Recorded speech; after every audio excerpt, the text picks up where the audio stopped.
Hoy vamos a hablar de la tabla periódica de elementos, cómo está conformada, qué características tiene y qué datos podemos obtener de ella. Es una representación en la cual encontramos todos los elementos conocidos por el hombre, ya sean aquellos que se encuentran en la naturaleza o los que son obtenidos a partir de un laboratorio, y se agrupan a partir del número atómico creciente, es decir, de menor a mayor por la cantidad de electrones que tienen los átomos de los elementos. Cada casillero o rectángulo de la tabla corresponde a un elemento distinto y en él podemos obtener datos como ser el número atómico, el número másico, su símbolo universal, el estado en el que se encuentra, la configuración electrónica abreviada, entre otros. Es un material muy importante de consulta para científicos de todo el mundo, pues reúne las características que permiten el estudio de esos elementos y de las sustancias en general. A lo largo de la historia, la tabla ha sido modificada hasta llegar a la que conocemos hoy en día. La primera clasificación la hizo Antoine Lavoisier con 33 elementos que se conocían en esa época y los agrupó de acuerdo a 4 características importantes, como ser, por ejemplo, su reactividad frente al oxígeno, las características metálicas, pero era insuficiente.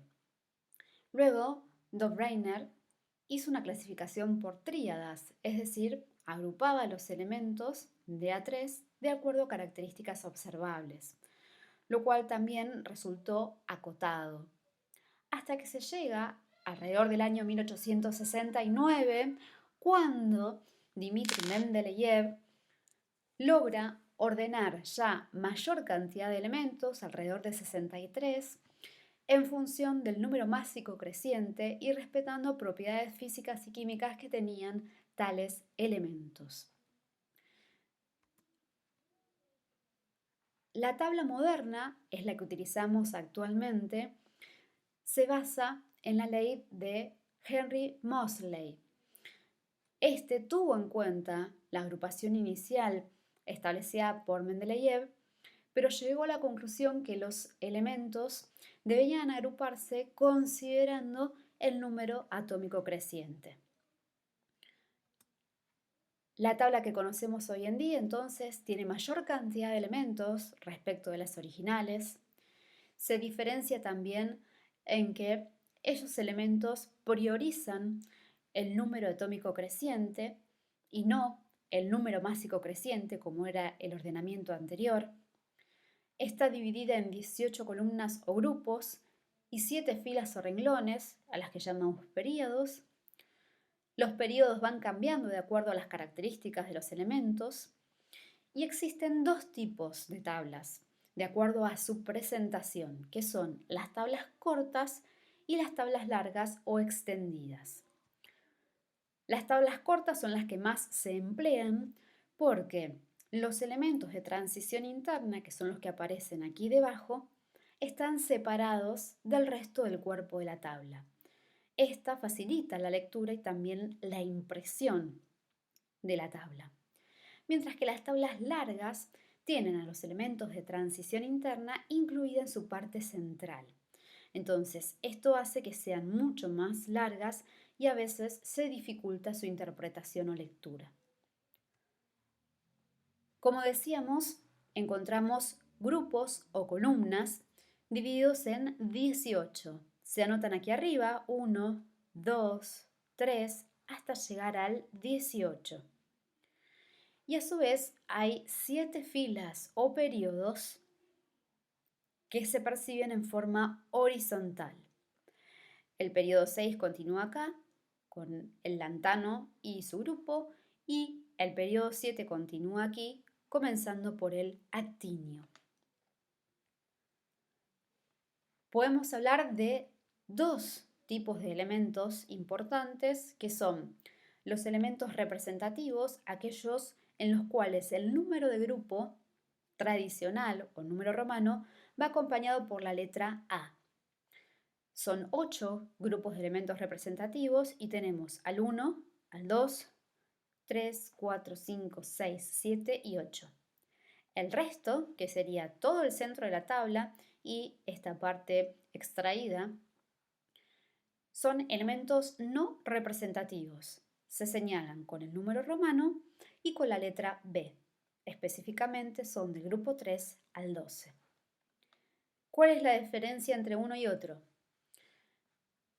Los elementos representativos son aquellos en los cuales el número romano del grupo coincide con los electrones del último nivel de energía del elemento. Por ejemplo, el oxígeno, cuyo símbolo es O, pertenece al grupo 16 o 6A. Este número 6 me sirve para detectar los electrones del último nivel o capa que tiene el elemento. Entonces, grupo 6A significa que tiene 6 electrones en el último nivel.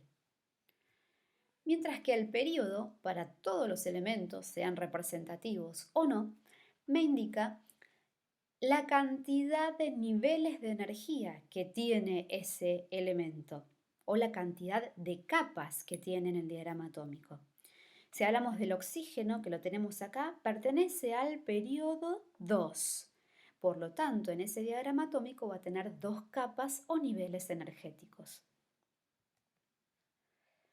El estado de agregación sería el estado de la materia en el que se encuentra el elemento. En la tabla figuran los estados a temperatura ambiente. Se considera entre unos 20 y 25 grados centígrados. Me doy cuenta del estado en el que se encuentra el elemento de acuerdo al color del símbolo. Cada tabla va a utilizar distinto color de acuerdo a la referencia.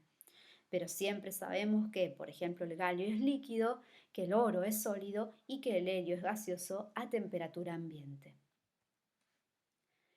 Los tipos de elementos los podemos diferenciar de acuerdo al color del fondo de cada casillero. También estos colores cambian de acuerdo a la referencia que utilice la editorial que imprimió la tabla. Podemos encontrar a los metales alcalinos en el primer grupo de la tabla, excepto al hidrógeno. Son elementos que al combinarse con agua forman sustancias alcalinas llamadas hidróxidos, es decir, aquellos que tienen un pH superior a 7. Son elementos muy reactivos, algunos son bastante blandos, incluso se pueden cortar con cuchillo. Luego los metales alcalino-térreos se encuentran en el grupo 2 de la tabla. Estos metales son más duros que en el caso, incluso más densos que en el caso de los metales alcalinos, pero sin embargo son menos reactivos. También forman sustancias alcalinas. Los metales de transición son los que se encuentran del grupo 3 al 12, es decir, todo el centro de la tabla, son los que en la configuración electrónica llegan hasta el subnivel D. Estos elementos se caracterizan por tener un brillo característico en general, ser buenos conductores del calor y de la electricidad. La mayoría son sólidos a temperatura ambiente, con excepción del mercurio. Y dentro de esos metales de transición están los de transición interna, divididos en lantánidos y actínidos. Los lantánidos reciben este nombre porque sus características son muy similares a las del lantano, primer elemento de ese grupo. Están en el periodo 6 de la tabla, también se los llama tierras raras. Son elementos buenos conductores de calor y de electricidad. Los puntos de fusión están alrededor de los 1000 grados. Se suelen utilizar en la industria del acero para fabricar también monitores, televisores. Y los actínidos, que se encuentran debajo de los lantánidos en el periodo 7, también tienen características de los metales.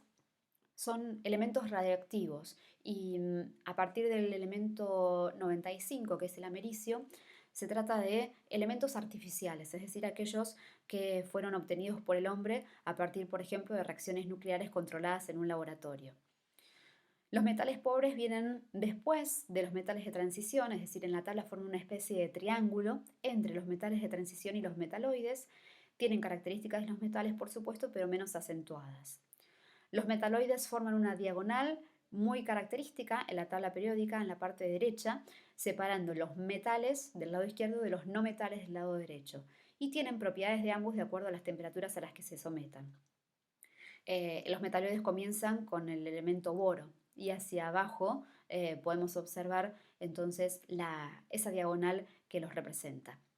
Los no metales son un grupo reducido en la tabla periódica, se encuentran hacia la derecha, tienen características opuestas a la de los metales, pues son malos conductores de calor y de electricidad, no tienen aspecto brilloso, suelen ser quebradizos, no son maleables ni dúctiles y pueden presentarse en los tres estados de agregación, es decir, hay no metales que son gaseosos como el oxígeno, otros que son sólidos como el carbono y otros que son líquidos como el bromo.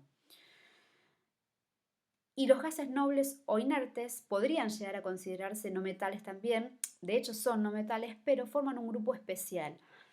Se encuentran solo en la última columna de la tabla, es decir, en el grupo 18, y son un grupo especial porque prácticamente no reaccionan con los demás elementos químicos. Inerte significa que justamente son poco reactivos, y esa poca reactividad se debe a que el último nivel de energía está completo, no pueden aceptar más electrones ni tampoco los pueden perder. Tienen bajos puntos de fusión y de ebullición y como lo dice su clasificación, todos son gaseosos a temperatura ambiente.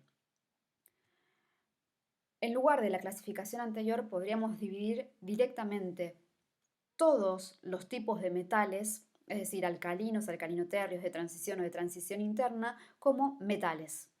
Acá, por ejemplo, el caso de la plata con su brillo característico. Luego tenemos a los no metales, como el caso del hidrógeno, los metaloides, que son un intermedio entre los metales y no metales, que forman esa diagonal en la derecha de la tabla, como el arsénico, y los gases nobles o inertes, que se encuentran en el último grupo, neón, argón, criptón, entre otros. Vamos a ver algunos ejemplos ya con todos los datos que conocemos. Elegimos dos elementos de la tabla, níquel y yodo, y vamos a completar el cuadro de acuerdo a lo que hemos visto. El símbolo son las letras que los representan. Para el níquel es Ni y para el yodo es I, recordando que siempre la primera se escribe en mayúscula y las otras en minúscula. Z es el número atómico y me da la cantidad de protones que hay en el núcleo o de electrones fuera de él. 28 para el níquel, 53 para el yodo. A es el número másico, se escriben a veces en números decimales, es mayor a Z, 58,71 para el níquel, 126,90 para el yodo. Protones y electrones son iguales a Z, estas dos columnas son exactamente iguales a esta. Los neutrones se calculaban como una resta entre el número másico y el número atómico y el resultado se coloca en número entero, sin decimales, 31 para el níquel, 74 para el yodo. El estado lo obtengo de la tabla periódica, sólido en este caso para ambos. El tipo de elemento era de acuerdo al color del casillero, metal para el níquel, no metal para el yodo. El grupo es la columna y la leo en forma vertical, 10 para el caso del níquel o también puedo decirla 8B, 17 para el caso del yodo o 7A. Estas letras me diferencian a un elemento representativo de un elemento que no lo es. El período, que es el renglón en el que se encuentra, 4 para el níquel, 5 para el yodo. Los niveles de energía son exactamente iguales al período, 4 y 5. Y los electrones en el último nivel solo los voy a colocar para el elemento que sea representativo, es decir, para el caso del yodo. Este 7 surge del número romano 7. Y cuando el elemento sea no representativo, es decir, que tenga la letra B, directamente pongo una línea porque no puedo asegurar cuáles son los electrones en el último nivel, a menos que específicamente diseñe la configuración electrónica. Entonces, la tabla periódica nos sirve para comprender mejor todos aquellos elementos químicos que sabemos que utilizamos, incorporamos o necesitamos en las distintas acciones de nuestra vida cotidiana.